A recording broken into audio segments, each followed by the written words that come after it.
আসসালামু আলাইকুম। বাংলাদেশের ব্রয়লার ব্যবসা হচ্ছে বাংলাদেশের আবহাওয়ার মতো, ঠিক থাকে না। সকালবেলা তো একরকম, তো বিকালবেলা আরেক রকম। গতকাল আবহাওয়া ছিল গরম, আজকে আবহাওয়া ঠান্ডা। ব্রয়লার ব্যবসাটা ঠিক একই রকম। গতকালকের বাজার আর আজকের বাজার এক থাকে না, বাড়তেও পারে কমতেও পারে। এই ব্যবসাটা হচ্ছে এক ধরনের বলতে পারেন জুয়া খেলার মতো। আমরা এক ধরনের জুয়া খেলি। আমাদের লাখে যদি দেয় ব্যবসা হবে, আর যদি কপাল খারাপ থাকে তাহলে আমরা পুঁজি হারাবো। আমরা এই খামারটায় শীতকালীন 4টা ব্যাচ করছি, এটা নিয়ে তার মধ্যে 3টার মধ্যে আমরা লাভবান হয়েছি। এটা 4 নাম্বার ব্যাচ। আর এই ব্যবসাটার কোনো লাগামহীন, এই ব্যবসার বাপ মা নাই। বাচ্চার বাজার ঠিক থাকলে রেডি মুরগির বাজার ঠিক থাকে না, আবার রেডি মুরগির বাজার ঠিক থাকলে বাচ্চার বাজার ঠিক থাকে না। এই বাচ্চাগুলি 72 টাকা ধরে কেনা হয়েছে। প্রতি পিস বাচ্চা, একদিনের বাচ্চা 72 টাকা। চিন্তা করতে পারেন আপনারা? তাহলে এই বাচ্চার বিক্রি করতে হবে কত? আজকে এই বাচ্চার বয়স 17 দিন। এই 17 দিনে এই বাচ্চাগুলির পিছনে আমাদের খরচ 1,60,000 টাকার বেশি। এগুলি বিক্রি করা পর্যন্ত, এগুলি আমরা 30 দিনের প্রজেক্ট।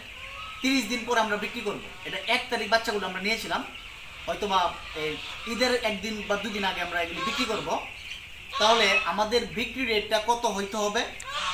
এখন ভুক্তা পর্যন্ত চলে যাবে ব্যাপারগুলি, একজন ভুক্তার উপরেই যাবে। কারণ আমাদের যখন একটা বাচ্চার উৎপাদন খরচ বেশি হবে, তখন বাজার রেটটাও বেশি হবে। 1400 বাচ্চা আছে। এই বাচ্চাগুলি বিক্রি অবধি 70 থেকে 80 বস্তা খাবার খাবে। প্রতি বস্তার দাম 3450 টাকা। ওষুধ খরচ আছে, লেবার খরচ আছে। অলরেডি 1,60,000 টাকা চলে গেছে, আরও তো সামনে যাবে। এখন যদি এই বাচ্চা মারা যায়, আজকে পর্যন্ত অর্থাৎ 17 তারিখ পর্যন্ত 23টা মুরগির বাচ্চা মারা গেছে। যদি একটা খামারের মুরগির বাচ্চা মারা যায়, তাহলে ওই খামারটা লসের সম্মুখীন হওয়ার সম্ভাবনা বেশি থাকে। আর এই বাচ্চার দাম তো এমনিতেই হাই। আমাদের মতো অনেক খামারি আছে যারা 60 থেকে 75 টাকা বা 80 টাকা রেটে বাচ্চা নিছে ঈদকে কেন্দ্র করে। আমরা বাচ্চা নিছি, দেখা যাক সামনে কি হয়। এই ব্যবসা এক ধরনের জুয়া খেলার মতো। আমরা এক ধরনের জুয়া খেলি, কপালে যদি দেয় তাহলে আসবে। যারা নতুন খামার দিবেন, আমাদের কাছে অনেক, স্পেশালি আমার কাছে অনেক ইনফরমেশন জানতে চান যে তারা কীভাবে শুরু করবেন বা কীভাবে করবেন। আমি একটা কথা বলবো, অল্পতে শুরু করবেন আপনারা। 200, 300, 500 দিয়ে শুরু করবেন। কারণ একটা ঘর তৈরি করা, বাচ্চা কেনা, খাবার নেওয়া অনেক কষ্ট হয়ে যাবে আপনাদের, অনেক কষ্ট হয়ে যায়। এবং এটার পরিচর্যা করা টাফ ব্যাপার। আমরা অলরেডি এখন পর্যন্ত এই ঘরের এই যে তুষ বলতে মুরগির নিচে যা বিছাই, আমরা নর্মালি কাঠের গুঁড়া বিছাই। অলরেডি 3বার আমরা চালছি একসাথে। ঘরের সমস্ত যে তুষগুলি, যেগুলির উপরে মুরগি আসলে পায়খানা করে, ওইগুলি আমরা একসাথে জড়ো করছি। তারপর চালনি দিয়ে আমরা চালছি 3বার, যা পরিশ্রমের কাজ। এত চালতে হয় না, আমাদের মুরগির বাচ্চাগুলি তেমন একটা ভালো আসে নাই, কোম্পানির থেকে ভালো আসে নাই, যার কারণে আমাদেরটা চালতে হয়েছে।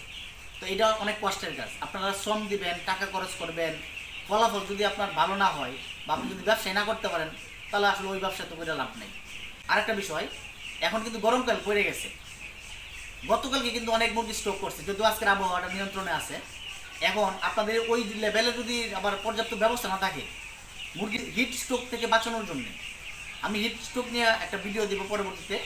হিট স্ট্রোক থেকে যদি আপনি মুরগি না বাঁচাতে পারেন, তাহলে দেখবেন আপনার একদিনে অনেক মুরগি মারা গেছে, আপনার খামার শেষ, আপনি ব্যবসা করবেন কি?